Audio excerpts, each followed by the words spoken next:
Hey Daily Dosers, it's Kristen Lascola from the Fallbrook campus, and if you know me, you know I am obsessed with dachshunds, wiener dogs for the layperson, and I years ago had my soulmate of a dachshund, and he was this short-haired miniature chocolate smooth little guy named Ducky, and I loved Ducky. Ducky and I were so close, and when I got married, Ducky and I moved together to Fallbrook, and he loved country life. He loved all the squirrels and rabbits and lizards. He chased them all day long, and one day he comes in from his activities, and he just was not quite himself.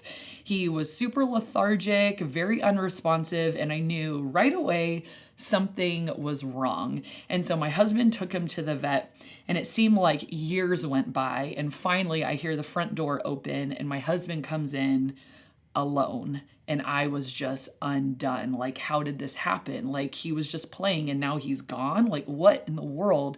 Well, what had happened is my neighbor had put out ground squirrel poison in his yard, and then the ground squirrels buried it in our yard under some leaves, and Ducky smelled it and he dug it up and he ate it, and that was that.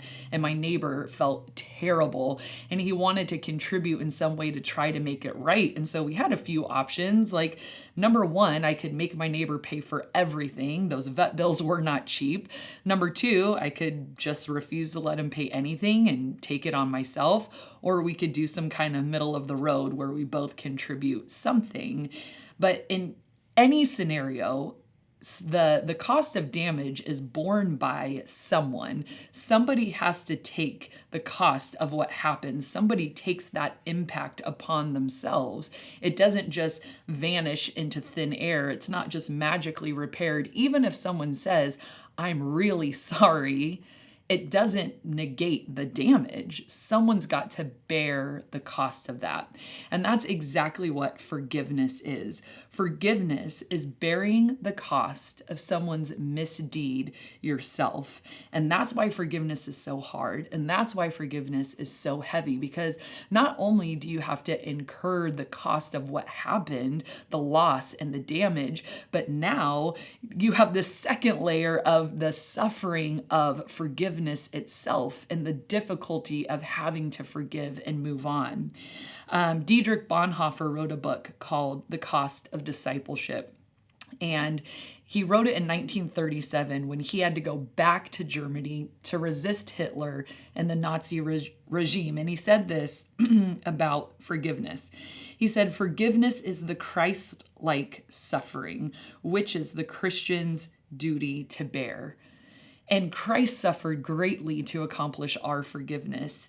And he not only suffered, but he died. And forgiveness can feel like kind of a death. But just like Jesus, it's the death that eventually leads to resurrection instead of this living death of bitterness and cynicism. But we're eventually resurrected because either with the help of Christ, we can kill our vengeance, or eventually our vengeance will kill us.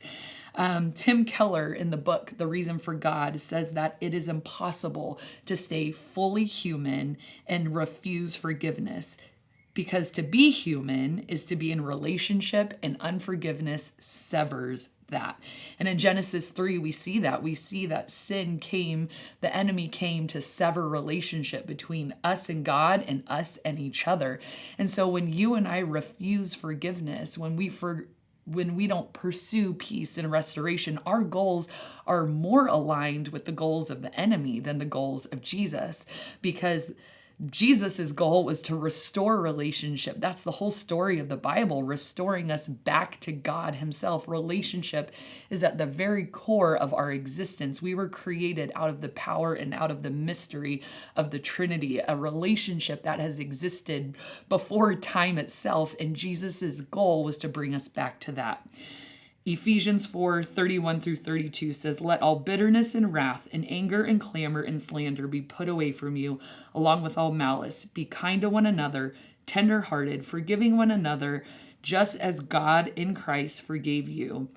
Today, I challenge you to seek fullness of life, to seek restoration and peace through the power of Christ.